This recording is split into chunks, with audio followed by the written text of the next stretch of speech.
I like it. I mean, I take pride in my defense, so whoever coach decides to put me on, I'm going to try my best to stop them. What did you think of the court storming the other day? I mean, we're Kentucky. Everyone's going to do that. Every away game we go to, they're probably going to do that because we're Kentucky. Everyone wants to be Kentucky, so it's not a surprise to us. How have you seen Xavier bounce back this week? Notre Dame played him a little differently than other teams. How's he kind of responding to the next day? I mean, yeah, that was a surprise to him and the team. We didn't know that they were going to play us like that, but at the end of the day, like, he can't let that get to him mentally. He's been in the gym working. These past few days, he's been shooting the ball very well, actually. So he's definitely going to have a bounce back. We always hear Coach Cal's definition of toughness. Where do you think you stand in terms of what he wants you to do in regard to toughness? Toughness isn't about strength. I mean, it has somewhat to do with strength, but it's really mental. Like, if you want to go down there, if you want to fight somebody, you're going to fight them. Like, it has nothing to do with strength. And that's the mentality we have to have. We have to go in there knowing that they're going to punch us, but we need to punch back. And that's what type of mentality we're going in as. I know you don't mean that literally, Yeah. punch, of course. Right. But I'm wondering what, figuratively, what you mean by they're going to punch us, we have to punch back. 50-50 balls, we need to get all of them.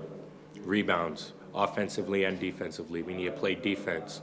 We need to be more consistent on the offensive end. We have to be more disciplined, stuff like that. You guys had a series of games where you won comfortably. I'm wondering how much of a shock was it, if shock's probably overstated, to be in a possession-by-possession game at Notre Dame. I mean, we didn't shoot the ball well.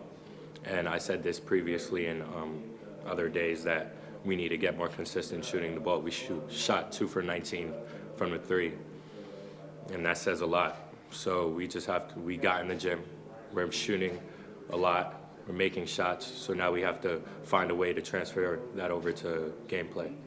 This was supposed to be a really good three-point shooting team.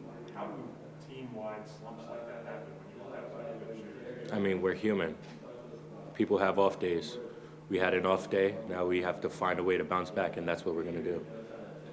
But you say that in practice, people are hitting shots. You said, Yeah.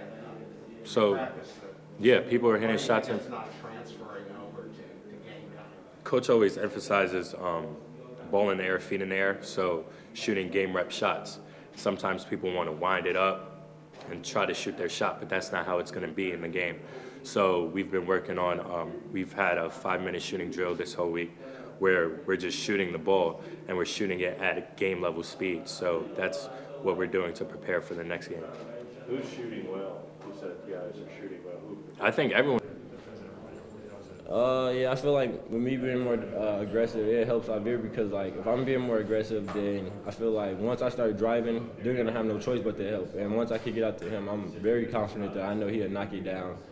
These past few days of practice, he's been, getting his shot up ready. He's been shot ready. His shot's been looking real smooth, so I have real high confidence in him. How do you balance that aggressiveness? You've been so efficient all year, not needing a bunch of shots to score, but maybe this team needs you to shoot a lot. I mean, I just take what's there. I mean, if I'm open, I'm gonna shoot it. If I'm not, I'm just gonna pass it. But I feel like if I be more aggressive, it's just gonna open up everything for everybody else. 'Cause I feel like the more I get to getting downhill, it's gonna be easier for me to find Oscar, find Keon in the short corner, same with Kellen on the long ball, and then I just know if I'm driving, if they collapse and I kick it to Xavier, I don't think nobody's in the country is as fast as Xavier. So once I drive, kick it to him, he can make another drive right around his man.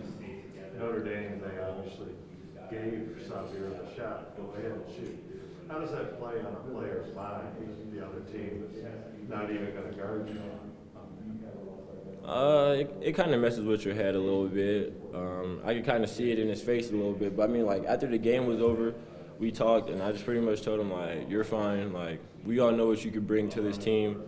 And this whole week in practice, he's been shooting the ball really well. So it's just this is the Xavier we all know. Everybody says he can't shoot, but he's been working on it consistently. And he's gonna have to see for Saturday. I have really high confidence in him to make his shots. You said you saw it in his face. What did you see in his face?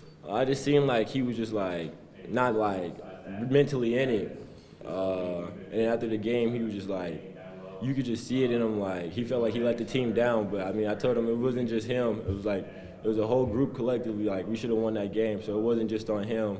And I just told him like, the team sagging like that, like at the end of the day, we just got to make shots. So if he would probably made like 2 of those, it would have changed everything. They probably had to step up. And if they did, he's the fastest kid in the country. He's going around his man, and he's going to create for himself or for others.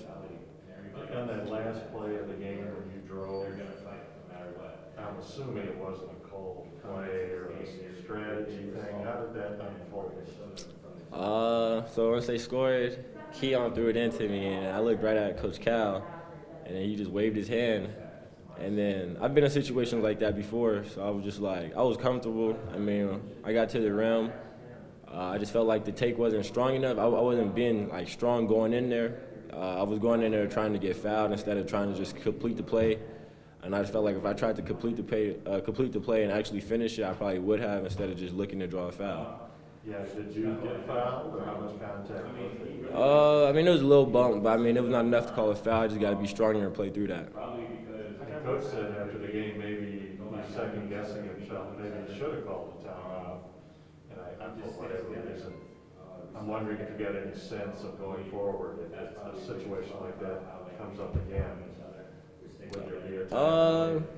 Yeah, I think that if the situation happens again, he probably would call a timeout. Especially if a game like that, if nobody else had to go, and I think he would call a timeout. And we all know where the ball was going to go if we were to call a timeout. The ball was going to go straight inside to that, no, not the machine, to Oscar. The ball's going to go straight to Oscar.